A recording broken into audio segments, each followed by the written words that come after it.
নূহ আলাইহিস সালামের কাছে এক মা এক বাচ্চাকে কোলে নিয়ে আসছে। কাকে?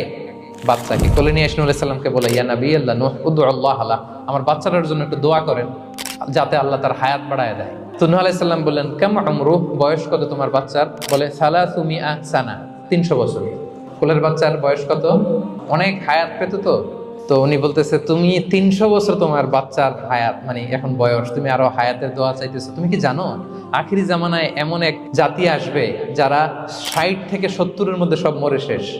300 বছর তোমার ছেলের বয়স, তুমি লম্বা হায়াতের দোয়া করো। তুমি কি জানো শেষ জামানায় এরা 60-70-এর মধ্যে সব মরেই যাবে? এই মহিলা তো অবাক, তাই নাকি 70-এ মরে যাবে? এই কথা শুনে মহিলা বলতেছে, আইয়াবনুন আল বুয়ুত, আচ্ছা নবী আল্লাহ নূহ 70 বয়সে যেহেতু মরে যাবে, তারা কি আর দুনিয়াতে ঘর বাড়ি বানাবে?